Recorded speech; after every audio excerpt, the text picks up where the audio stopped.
A competition in everyone's life is, of course, really good and desirable. It gives him the extra pep to pull on the life or lead a pleasurable life. So be prepared for any competitions. And a failure is not a failure unless you take it in as a failure. Welcome once again to News Analysis. News Analysis, a weekly magazine on current affairs. To begin with, the main points in a nutshell. Yemen President Ali Abdullah Saleh returns to Sanaa. Emotional scenes as Burhanuddin Rabbani buried in Kabul. Palestinians to make statehood bid at UN. Pakistan minister hits out at US on Kabul attack charge.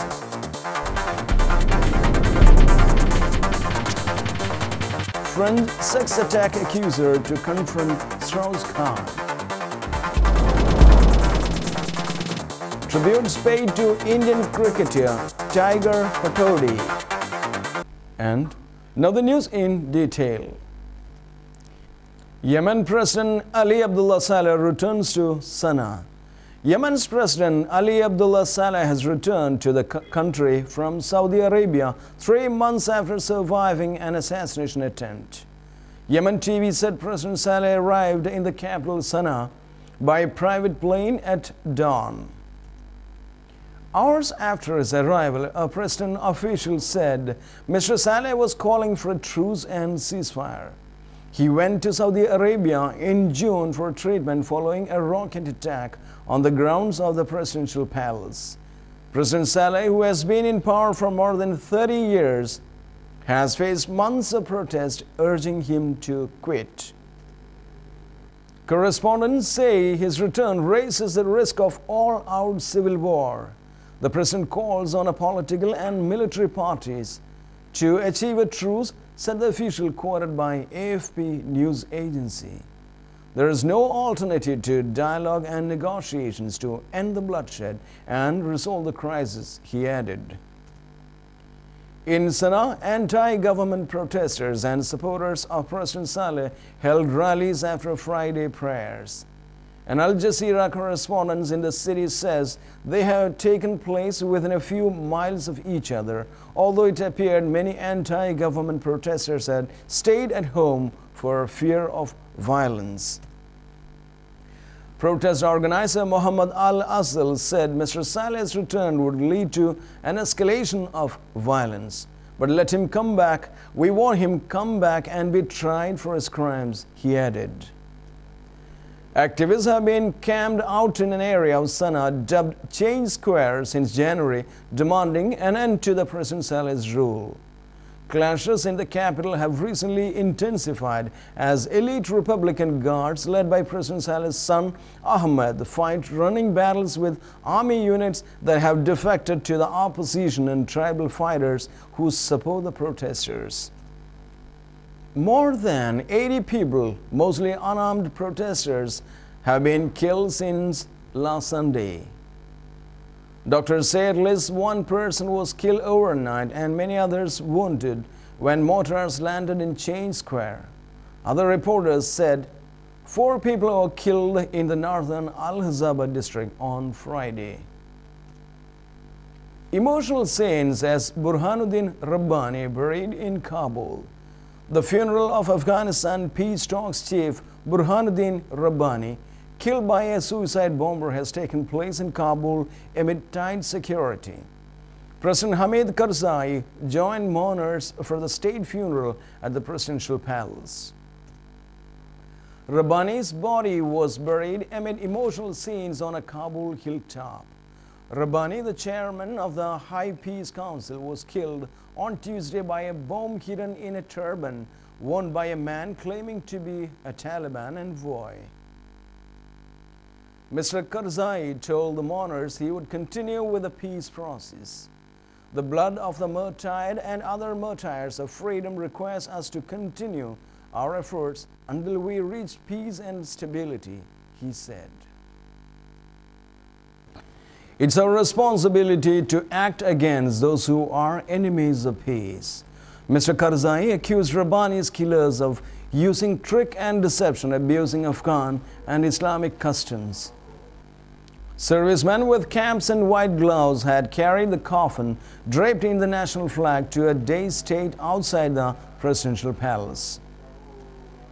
Rabbani's son Salahuddin told mourners, "Today we are witnessing one of the biggest, saddest events of this important political time in the history of the world. There are emotional scenes as Rabbani's body arrived later at the hilltop overlooking his Kabul home for the burial service. Officials then lined up to pay individual tribute to Rabbani, bowing at the coffin. Gunfire was heard, but police said they were firing shots into the air to disperse some of the crowd who had thrown stones at the cars of government officials. Some chanted, "Death to America, death to Pakistan, death to Karzai." One mourner, an Ayatollah, told AFP, "We are all grieving, but here have lost a great leader." He said those who organized a meeting with the alleged Taliban envoys should be put on trial. The capital's diplomatic zone was in security lockdown. Amid fears, insurgents could try to disrupt proceedings.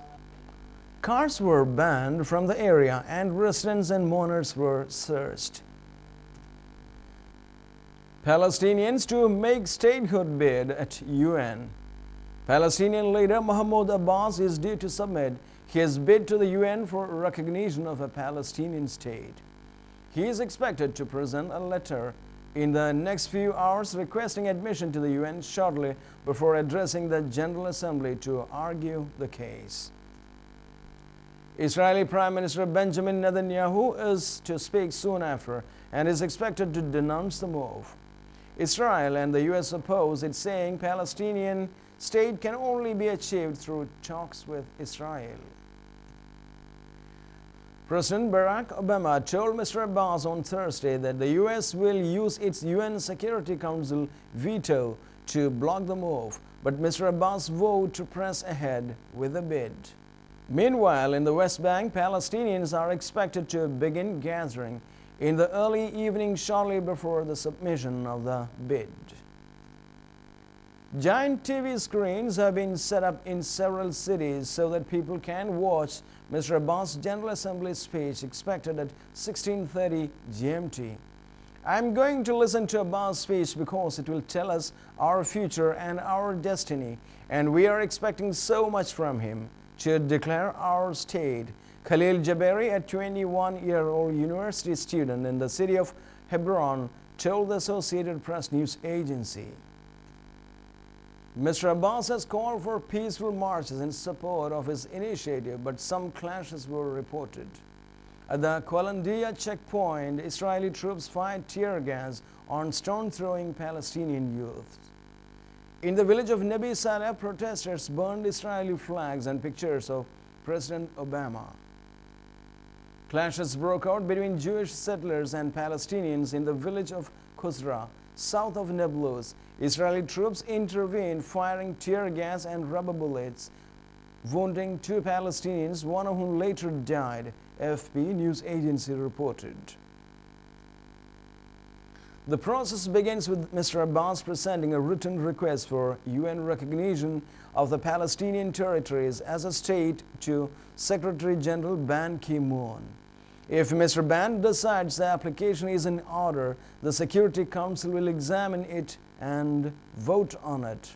In order to pass, it would need the backing of 9 out of 15 council members, with no vetoes from the permanent members.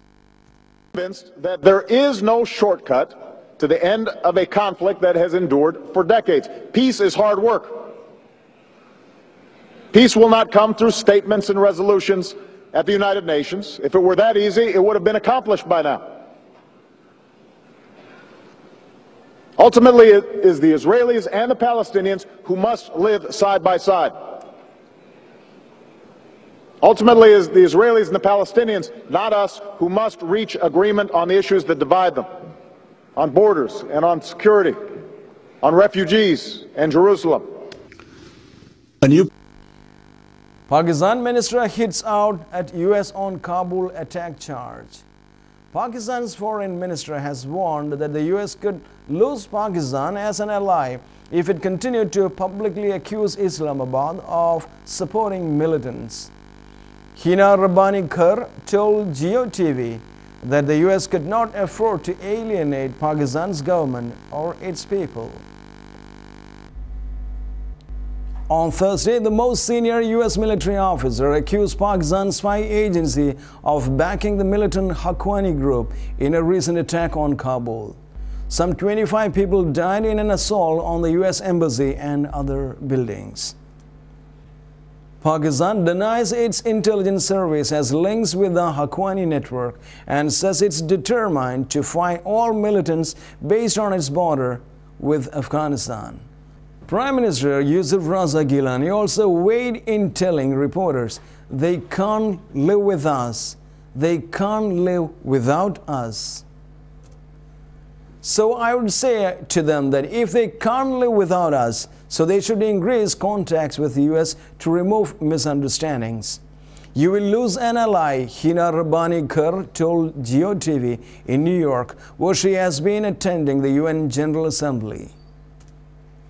You cannot afford to alienate Pakistan. You cannot afford to alienate the Pakistani people. If you are choosing to do so, and if they are choosing to do so, so it will be at their own cost, she said. Ms. Ghar was responding to Admiral Mike Mullen's testimony on Thursday when he told Senate panel that the Haqqani network acts as a veritable arm of Pakistan's inter-service intelligence agency. French sex attack accuser to confront Strauss-Kahn. The former head of the IMF, Dominique Strauss-Kahn, DSK, is to appear face-to-face with a French writer who accuses him of trying to rape her in 2003. He reportedly admits making an advance on Tristan Bannon, but denies violence and is suing for slander. The two will face each other in front of prosecutors investigating the allegations made by Ms. Bannon in June.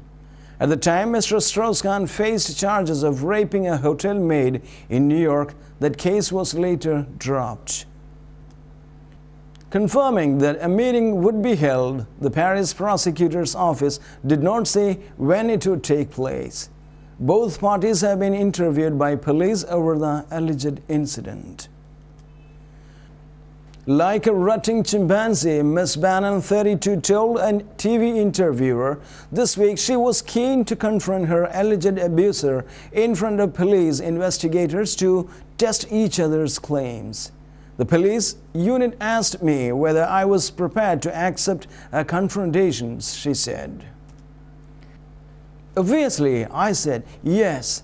I want him in front of me so he can look into my eyes and say to my face that I imagined it. She has alleged that Mr. Strauss-Kahn, 30 years her senior and a friend of one-time lover of her mother, lured her to an unfurnished Paris flat on the pretext of offering her an interview for a book she was writing.